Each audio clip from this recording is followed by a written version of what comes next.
Bueno, ante todo un saludo a todos los presentes. A continuación daremos inicio a nuestra presentación sobre los riesgos geológicos, enfocándonos más que todo en los sismos. Siguiente. Y acá pueden ver los integrantes del equipo. Y ya, siguiente. Para comenzar, ¿qué entendemos por riesgos geológicos?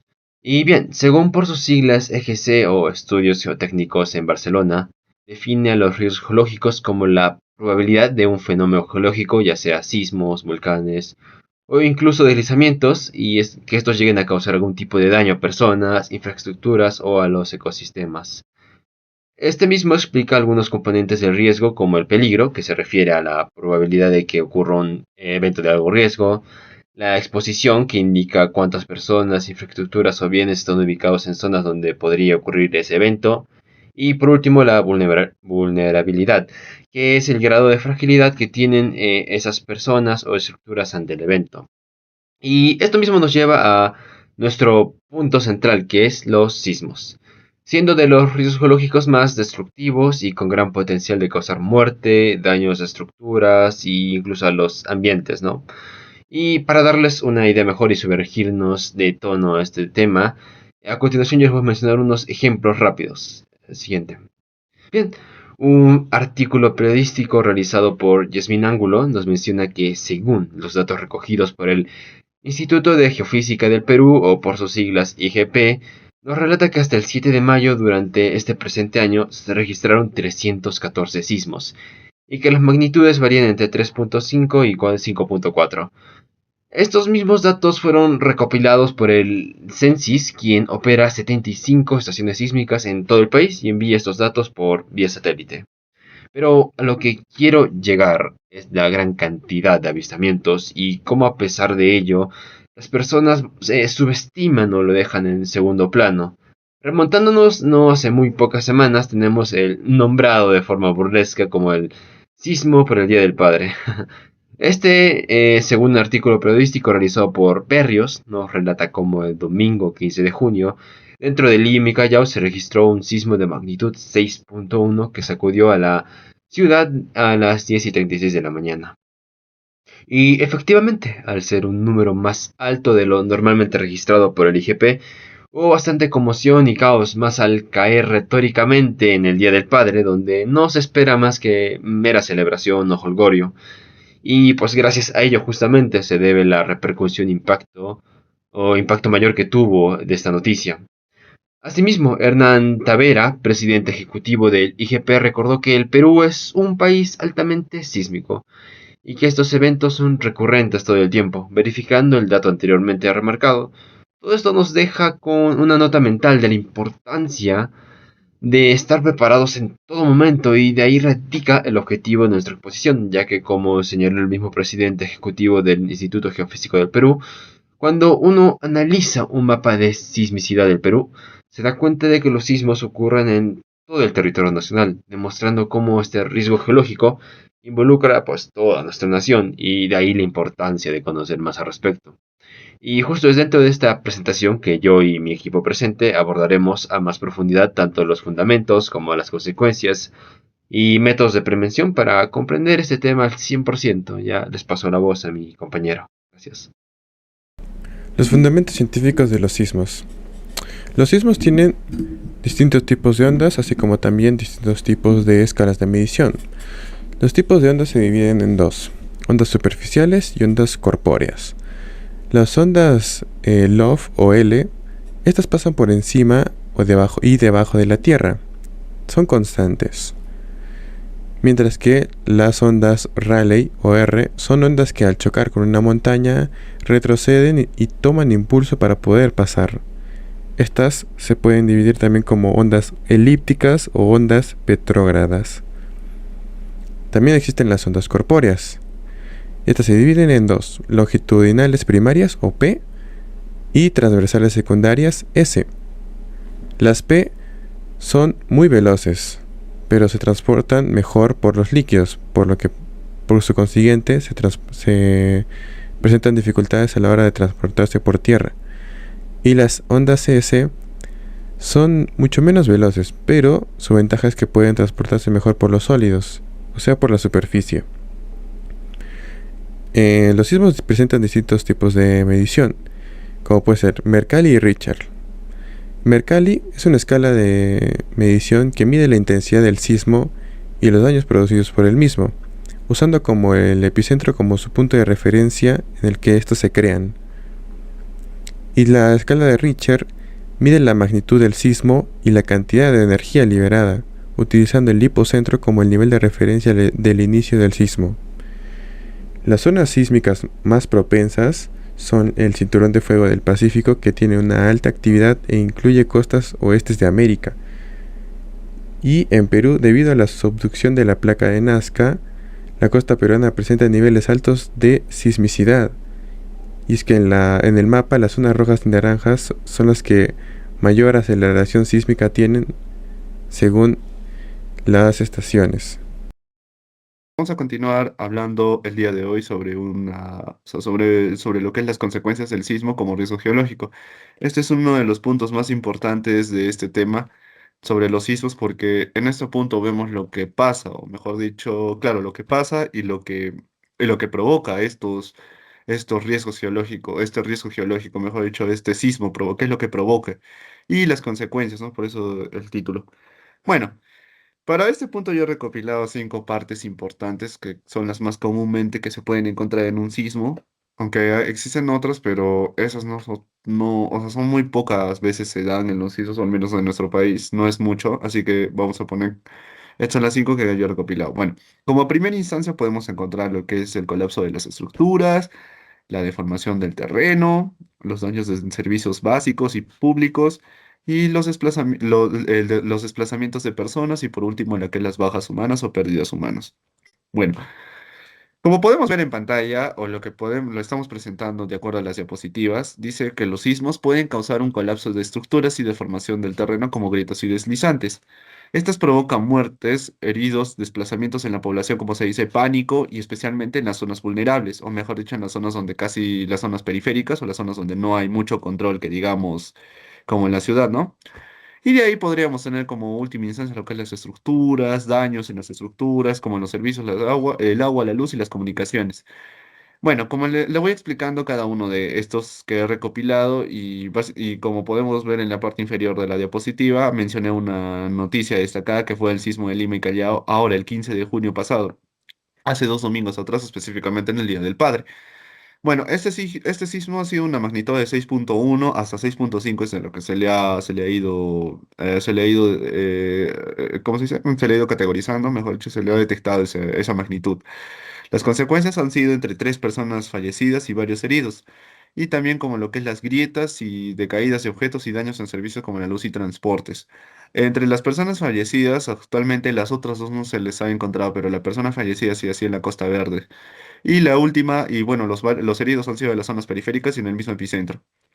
Bueno, como le mencioné antes, cada uno de estos puntos se interrelacionan a esto, porque las consecuencias vendrían, como le mencioné, en el colapso de las estructuras por este sismo que ha sido tan fuerte, que ha sido literal un terremoto, ha provocado lo que es ha provocado lo que es el colapso, ¿no? O sea, algunas estructuras, tanto en las zonas periféricas como en las zonas del epicentro, se han agrietado, o también algunas se han llegado a caer, como en la Costa Verde. La caída de la Costa Verde se ha llevado casi toda se ha llevado unas cuantas casas que estaban ahí a los alrededores. Eso vendría a ser como colapso estructural. El daño en los servicios básicos puede ser por la caída o este colapso, o incluso ese colapso de esta caída que hacen que se caigan las antenas, pueden hacer que se caigan las antenas, que los servicios de alcantarillado colapsen, o que el mismísimo sistema, ¿cómo se llama? El sistema de las energías, mejor dicho, el de los transformadores colapsen incluso, y no haya electricidad para toda la población en general. Bueno. De ahí podemos encontrar lo que es la deformación del terreno y el desplazamiento de las personas, que específicamente cada uno significa. El deformación del terreno es las grietas, o ¿cómo se llama? Los daños que provoca en la tierra este terremoto o este sismo de esta magnitud, como puede ser agrietación, se puede quebrar, se fragmenta el terreno, pueden pasar muchas situaciones, eso es en base de acuerdo a un estudio o una evaluación tanto previa y después del acontecimiento. Y por último, el desplazamiento de las personas es las magnitudes, ¿no? Cuando las personas entran en pánico, el terror, y son invadidas por la desesperación y el terror de no poder protegerse. y provocan no solamente una congestión de, o sea, provocan lo que es la congestión, sino que también pueden provocar pérdidas, puede provocar lo que es las pérdidas humanas al golpearse entre ellas y golpear a personas, por ejemplo, de la tercera edad o incluso personas que son vulnerables como los niños o las madres gestantes. Y también incluso los discapacitados. Y como pérdidas humanas podremos encontrar lo que pasó, ¿no? En este acontecimiento que pasó por el Día del Padre, en este triste acontecimiento, quedó tres personas fallecieron. Una de ellas se sabe que 100% que murió en lo que es en la Costa Verde y las otras dos están como desaparecidas, pero es muy probable que según lo que dijeron los estudios, o mejor dicho, las noticias que están en el correo actualmente, dicen que esas dos personas es posible que hayan muerto dentro del colapso de una de sus estructuras, de alguna de sus casas, o en el colapso de las estructuras, como se le dice. Y bueno, como punto final, como puntos finales o pocas consecuencias que no se pueden encontrar a menudo en este tipo de sismos, son la licuefacción, los incendios y lo que es las afectaciones a la salud pública. De la salud pública sí podemos encontrar, por lo que son lesiones, puedes encontrar traumas psicológicos a las personas y la dificultad de acceder a los servicios, ¿no? Ahora en incendios, hasta ahora en el momento no ha habido incendios y la licuefacción que es directamente relacionada a la resistencia del suelo tampoco ha habido mucho, aunque no sí ha habido por el tema de la Costa Verde, era un suelo duro y ahora por ese portal magnitud de movimiento se ha convertido en líquido. No líquido, pero sí se ha desmoronado, como se dice, y ahora es un tipo de suelo como arenoso, que es así como eh, ¿cómo se dice? De los pantanos, así como si fueran arenas movedizas. Ese se ha vuelto la Costa Verde peruana. Bueno, me paso a la siguiente persona para que continúe con la exposición. Gracias. Bueno, ahora voy a hablarles sobre las consecuencias ambientales y ecológicas de los sismos. Los sismos no solo afectan infraestructuras y las vías humanas, sino que también tienen efectos profundos sobre el medio ambiente y los ecosistemas. Estas consecuencias pueden ser inmediatas o extenderse durante años, afectando la geografía, el agua, la diversidad y los suelos.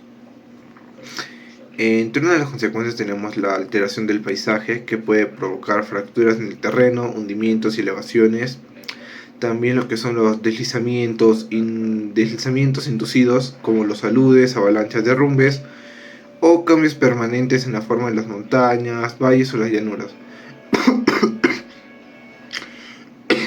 Un ejemplo de esto tenemos, por ejemplo, en la ciudad de Yungay, si no me equivoco, que ocurrió un terremoto aproximadamente de 7.9 que, que generó una luz o una avalancha que provocó que la ciudad quedara bajo las rocas, provocando 20.000 muertos aproximadamente. Ahora, si hablamos de los contaminantes de cuerpos de agua, podemos hablar un poco sobre las roturas de tuberías de agua residuales o en las industriales, o los derrames químicos que contaminan los ríos, lagos o los acuíferos. Un ejemplo de esto tenemos en el terremoto y tsunami de Japón, que sucedió en el 2011, que hubo derrames radioactivos desde la planta de Fukushima hacia el océano. En caso de incendios forestales secundarios, estos se pueden deber a la caída de cables eléctricos o una explosión de un vehículo o algo que pueda generar una explosión en sí, que puedan incendiar las áreas boscosas. También se puede deber a las dificultades para controlar incendios por interrupción de vías y comunicaciones, en vías y en las comunicaciones, debido al pánico que se genera y no puede haber una buena comunicación. Un ejemplo también es el gran incendio tras el terremoto de San Francisco en el año 1906, si no me equivoco, fue uno de los más destructivos que el sismo mismo. Fue más destructivo que el sismo mismo. La erosión y la pérdida de la cobertura vegetal es otro de los que se suele generar también los terremotos en los movimientos sísmicos. El movimiento del suelo puede destruir bosques, cultivos y pastizales. También desestabiliza el suelo, que favorece la erosión por agua y viento, y también afecta la biodiversidad y el equilibrio de los ecosistemas. Por ejemplo, en regiones andinas, los deslizamientos sísmicos destruyen áreas agrícolas y ecosistemas frágiles. También, por ejemplo, la liberación de los gases naturales. En algunos casos, los sismos suelen liberar gases del subsuelo, como son el dióxido de carbono o el metano, que pueden ser tóxicos para los seres vivos. Ya. Ahora hablaremos sobre la prevención, monitoreo y preparación ante sismos según el IGP. El Instituto Geofísico del Perú tiene a su cargo la red sísmica nacional compuesta por estaciones geofísicas distribuidas por todo el país, que nos permite monitorear a tiempo real los movimientos sísmicos a través del Centro Sismológico Nacional, CENSIS y el IGP, que generan información inmediata y confiable sobre eventos sísmicos, la cual es utilizada para las autoridades Nacional de Gestión de Riesgos de Desastres. El IGP cuenta con diferentes certificaciones que garantizan la calidad de su información. Estos certificados serían la ISO 9001-2015, la ISO 27001 y la ISO 37001, que cada una sería la seguridad de la información, políticas de anticorrupción. Y listo. Después pasaríamos a lo que es el CENEPRED. ¿Qué es el CENEPRED?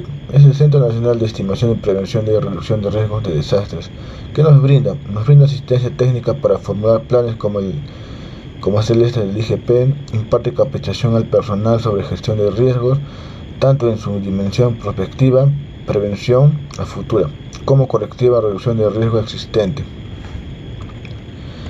Luego tenemos los sistemas que ha incorporado el IGP. El IGP ha instalado 4 estaciones de monitoreo ahora acá en Lima, de los ríos de Huaycolor y Río Seco, que comparten un sistema de alerta temprana ante huaicos y lluvias. Estas estaciones de datos recogen datos sobre sensores en tiempo real, emiten alertas al personal de sede y a los residentes cercanos, ya sea mediante mensajes o vibraciones que tienen o notificaciones que tienen descargados en su celular el aplicativo que es del IGP, que es gratuito. Después tenemos educación, cultura y prevención de riesgos en zonas de riesgos. Tenemos el programa que se llama Cienciatec del IGP. El objetivo es educar a la ciudadanía a través de charlas científicas sobre fenómenos naturales y prevención. El personal del IGP ha sido capacitado por el CENEPRED como fundamentos de gestión de riesgos de desastres, lineamientos técnicos, gestión prospectiva. Estos han formado brigadas multipeligro. Tenemos 21 brigaditas en la sede central que es en Lima, 11 en Camacho y 9 en Jicamarca. Luego tenemos la infraestructura residente del urbanismo responsable, según el IGP. ¿Qué nos dice el IGP? El IGP nos dice que debemos tener la infraestructura del sismo resistente y del urbanismo responsable, que son fundamentales para reducir el impacto de los sismos. Esto implica realizar estudios de zonificación, aplicar criterios de diseño resistente, promover las prácticas constructivas, planificar la respuesta de emergencias y educar bien a la población sobre la gestión de riesgos sísmicos, ya que estas se evitan a futuro daños a los pobladores. Esto se da mediante la ley 26869, que nos dice que la población para zonas de alto riesgo, la cual precisa que las quebradas son intangibles, que no se deben construir allí, que las municipalidades deberían fiscalizar más y a partir de esta podrían evitar las edificaciones en quebradas, cauces, laderas, fajas marginales. Ya todo esto está regulado y fiscalizado.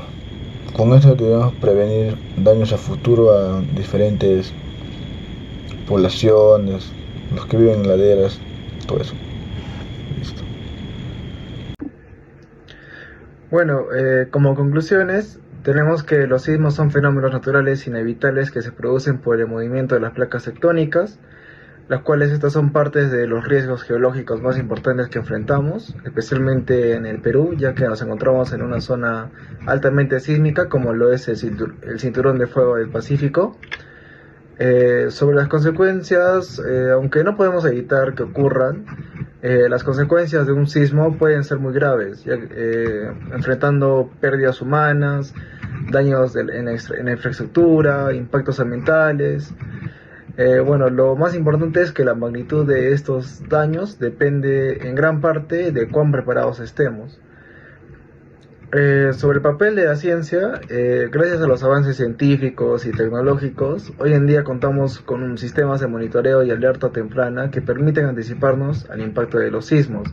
Esto nos da una ventaja clave para poder actuar a tiempo y salvar vidas.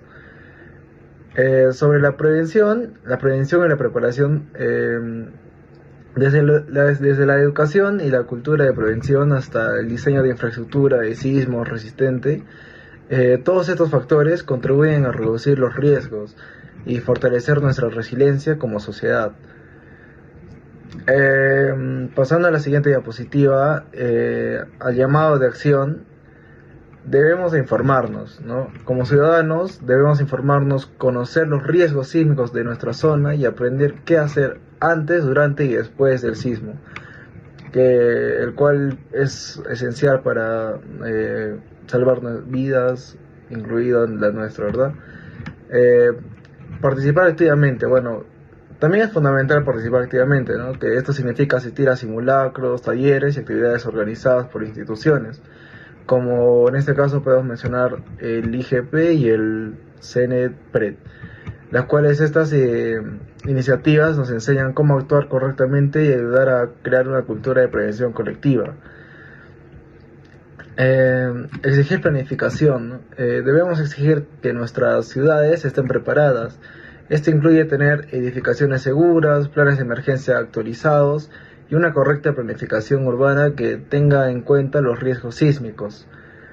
Y bueno, como reflexión, recordemos que el sismo es inevitable, pero el desastre no lo es. La diferencia está en que tan informados y organizados y preparados estemos. Por eso debemos de tomar conciencia y actuemos con responsabilidad desde hoy.